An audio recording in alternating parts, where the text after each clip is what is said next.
But before we start today's episode, it turns out I left off one of our New Year's greetings from last year. So here, please welcome Susi Wolf and her greeting. Hi, I'm Susi Wolf, a storyteller in Albuquerque, New Mexico. What I wish for all of us in 2021 is to find our stories, because there's no medium more powerful to connect us to ourselves and to each other. I wish you all love and peace. Thank you. Well, welcome everyone to this episode of Stories for Healing. This is the project that started at the end of October and now is running headlong through December and into the new year.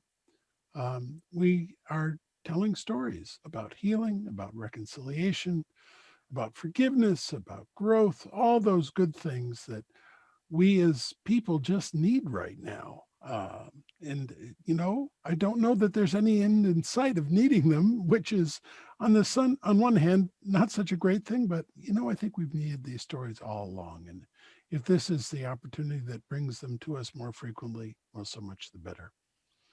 Today, we have a special guest. We have Sara Armstrong, who has a story for us. Then do that. There we go. We have a special guest, Sara Armstrong, who has a story for us. So, Sara, please tell us a story. Thanks, Jim. Once there was a woman who lived on a small farm with her son. Now, she raised horses and she had a good life. They weren't rich, but they weren't poor. They got along just fine. She had actually a wonderful, beautiful white horse. It was amazing. It could do anything. It was strong. It was beautiful. She'd had it since it was very small, and it was actually, she considered it sort of part of her family. Well, one day, the folks in the village nearby decided they needed to give her some advice. So they came out to the farm and they said, that horse of yours is very special. If you sold it, you would be able to have money for the rest of your life. It's truly a blessing that you have that horse. She said, well, thank you for your concern. I don't know if it's a blessing, but the fact is, I do own this horse. I've had him since he was very small, and I plan to keep him. Well, the villagers went away shaking their heads. She just doesn't get it. Not too long after that, the woman came out to where she kept her horse, and the horse was gone. Well, the villagers heard pretty quickly, and they came out and they said, see, that was a blessing. Now it's a curse. If you had sold that horse, you would have money you needed to live for the rest of your life. Now you don't have the money, you don't have the horse. It's really a curse. She said, I don't know if it's a curse or a blessing. That's your opinion. The fact is, my horse is gone.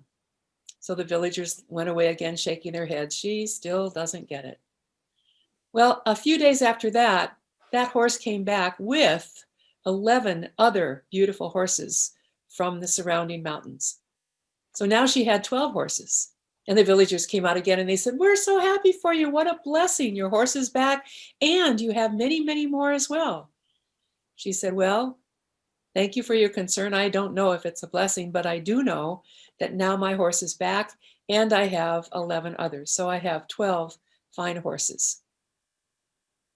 So they left again saying, she still doesn't get it. Well, shortly after that, her son was trying to train one of the horses and was on its back when it threw him, and he landed badly and he broke both his legs. Well, the villagers came quickly and said, oh, we're so sorry. What a curse. What a curse. Those horses are a curse. We thought they were a blessing, but they were really a curse. And she said, well, thank you for your concern. I don't know if it was a curse or a blessing. I do know that my son has been injured and I'm doing my best to take care of him. That's the fact. And they went away again, shaking their heads. She still doesn't get it. Well, shortly after that, the king in a neighboring country decided that he would invade the country in which the village and the farm existed. And so the king of that country sent out all his soldiers to conscript all the able-bodied young men in all the towns in the area. And so all the young men from the town in which the woman had her farm were brought into the army, except her son, who was injured and couldn't go. Well, the villagers came out and they said, woe is us, woe is us.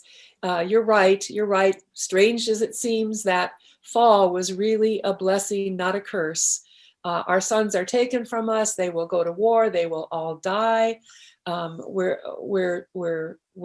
happy that your son is okay, and we're just so frightened and worried about ours. And the woman says, well, thank you for your concern. Whether it's a curse or a blessing, I don't know. The fact is, your sons have been taken to fight right now. And my hope for you is that it proves out that your sons will come back safe and sound. For now, all we know is the fact is that they're gone, but hopefully they'll be back. And the people went back to the village and they kind of were looking at each other saying, there is hope. There is hope. And that's where we leave them. Oh, thank you. Thank you. A wonderful story.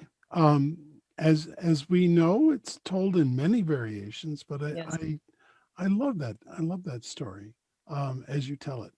So yes, the message is hope, right? It's not deciding which is a blessing or a curse, but where will we find our hope? Yes. How did you find that story? I've heard it told a lot of ways, and started telling it, and then more recently thought about the idea of the fact versus fiction, or versus Right. we don't know, Right. and how that was really important to bring out in this time. Mm-hmm. And it just seemed to really fit. So Mm-hmm. that altered my telling of that story. So that's how you made it your own then, was to Yes. add that to it. Yes. Yes. Very good. Very good.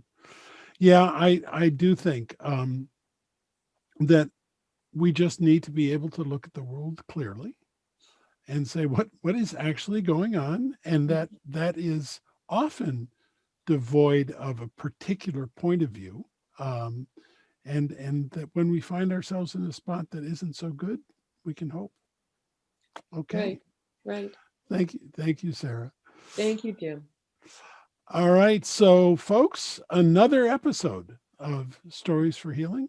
I want to encourage you to share these videos with each other, share them around, let other people have the chance to hear these wonderful stories, to reflect on their circumstances, but also to share what you've experienced with others, and try and maybe gen up a little hope for us all. Because when we tell each other stories, whether they're somebody else's or our own, we really do open the doors of possibility to seeing the world through each other's eyes. And that's really what does bring us hope. So thanks again. We'll see you next episode.